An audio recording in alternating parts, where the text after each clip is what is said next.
بیمار ہوتا ہے اس کے پیٹ میں درد ہے، شدید درد ہے، اور ساتھ ہی ایک اور انسان ہے کہ جس طرح ہسپتالوں میں چلے جائیں مختلف بیماریوں کے لوگ وہاں پر پڑے ہوتے ہیں۔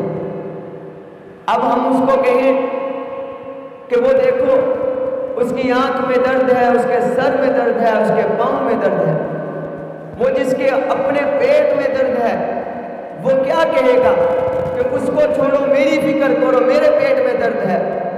اسی لیے میں کہتا ہوں کہ ہمیں اپنی فکر کرنی ہے، دوسروں کو بھی چھوڑنا ہے۔ پہلے ہم اپنی اصلاح کریں، اپنی فکر کریں کہ ہم نے زندگی کیسے گزارنی ہے۔ جب ہماری اپنی زندگی درست ہو جائے گی تو لوگ ہمیں دیکھ کر اپنی زندگیوں کو درست کر لیں گے۔ عزیز دوستو، حضرت ذوالنون مصری رحمۃ اللہ علیہ کا ایک واقعہ ہے۔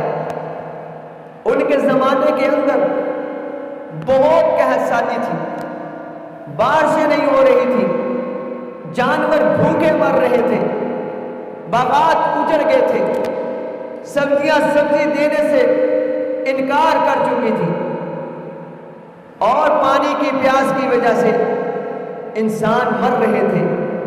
لوگ اکٹھے ہو کر اس ولی کے پاس، بزرگ کے پاس آئے کہ آپ اللہ کے بزرگ ہیں، ولی ہیں، آپ کا اللہ کے ساتھ ہر وقت رشتہ رہتا ہے، ہم آپ کے پاس آئے ہیں کہ آپ کوئی ایسی نظر کرم کیجئے، اللہ کے سامنے ہاتھ اٹھائیے کہ جس کی وجہ سے اللہ تعالی بارش کو نازل کر دے، یہ قحط سالی دور ہو جائے، ختم ہو جائے۔ وہ بزرگ کہنے لگے قحط سالیاں، یہ بارشوں کا نہ آنا، یہ گندم کا نہ اگنا، یہ سبزیوں کا نہ اگنا، یہ باغات کا اجڑ جانا، یہ ہمیشہ اسی وقت ہوتا ہے جب انسان کوتاہیاں زیادہ کر بیٹھے، جب انسان گناہ گار ہو جائے۔ تو وہ کہنے لگے مجھے تو یوں نظر آتا ہے کہ میرے اس علاقے کے اندر مجھ سے زیادہ کوئی گناہ گار نہیں ہوگا، مجھ سے زیادہ کوئی کوتاہی کرنے والا نہیں ہوگا، ہے اللہ کا ولی ہے، اللہ کا بزرگ ہے، لوگ اس سے سفارش کرنے کے لیے آئے ہیں۔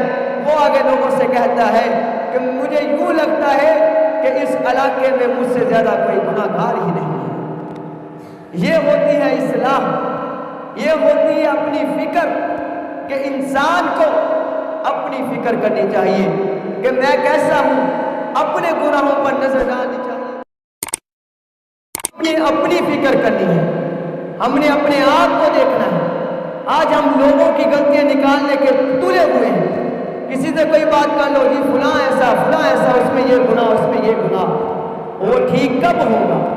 اب ایک چراغ چل رہا ہو، اب محلے کے اندر ایک چراغ چلتا ہو تو دوسرا دیکھ کر چراغ جلا لیتا ہے، وہ کہتا ہے کہ اس نے چراغ جلایا تو میں بھی لائٹ چلا لوں، تاکہ کوئی کہے نا کہ اس نے چلایا ہوا تو نے نہیں چلایا، لگائی تو بھی۔ ایسے ہی ایک انسان یہ تو کوشش کرتا ہے کہ میں فلاں کے دل کے اندر جو چراغ ہے اس کو جلا دوں، لیکن جو ہمارا اپنا چراغ بجھا ہوا ہے اس کو کس نے جلانا ہے؟ پہلے ہم اپنے چراغ کو جلائیں گے، پھر ہی جا کر دوسروں پہ روشنی پڑے گی تو وہ جلیں گے۔ ہم اپنے آپ کو ٹھیک کریں گے، جو گناہ ہم میں پایا جاتا ہے ہم اس گناہ کو دور کریں گے، پھر ہی ہم جا کر دوسرے کو کہنے والے بنیں گے۔ اب ایک وزن انسان کی بات کا وزن تب بھی بنتا ہے جب وہ اس گناہ کو، اس بات کو اپنانے والا ہو، چھوڑنے والا ہو۔ گناہ اصلاح کرنی ہے، فکر کرنی ہے، رات کو بیٹھنا ہے، رات کو سونے سے پہلے اپنی قمیض کے بٹن کھول لینے ہیں، کھول کے اپنے گریبان کے اندر جھانکنا ہے، آج میں نے کون کون سے گناہ کیے ہیں، میرے عقائد آج پورے دن میں کیسے رہے، میں نے اللہ پر ایمان جو لایا ہے وہ میرا پختہ رہا، اب میں جو نبی پر ایمان لایا وہ پختہ رہا، جو قرآن اور حدیث پر چلنے والا تھا وہ میرا پختہ رہا۔ اور پھر آپ نے عبادات کی طرف جانا ہے دوسرے نمبر پہ، کہ میں نے آج 5 وقت کی نماز پڑھی ہے، میں نے قرآن پڑھا ہے، میں نے زکوٰۃ ادا کرنی تھی کی ہے، مجھ پر حج فرض تھا میں نے حج ادا کیا ہے۔ عبادات کے بعد پھر آپ نے تیسرے نمبر پہ معاملات پہ جانا ہے، کہ میں نے جو معاملات تھے، میرا لین دین حلال طریقے سے ہوا یا حرام طریقے سے آج پورے دن میں ہوا ہے، کہ میں خریدنے کے لیے کوئی چیز گیا تھا کہ میں نے اس کو حلال طریقے سے خریدا یا حرام طریقے سے خریدا ہے. میں نے کوئی چیز بیچی ہے وہ حلال طریقے سے بیچی کہ حرام طریقے سے بیچی ہے. پھر میں نے معاملات کے بعد معاشرت کی طرف جانا ہے کہ میرا آج کا معاشرہ کیسا رہا, اللہ اور اس کے رسول کے خلاف تو نہیں رہا, اس کی اطاعت میں رہا ہے کہ نہیں رہا. پھر اس کے بعد میں نے 5ویں نمبر پہ اخلاق کی طرف جانا ہے کہ میں نے آج کے دن میں اخلاق کیسا اپنایا ہے, کہ میں نے کسی کو ناراض کیا یا نہیں کیا. لا تغضب, حضور صلی اللہ علیہ وسلم کے پاس ایک صحابی آئے, آ کر فرمایا حضور مجھے نصیحت کرنی ہے لیکن چھوٹی کرنی ہے, بڑی نہیں کرنی.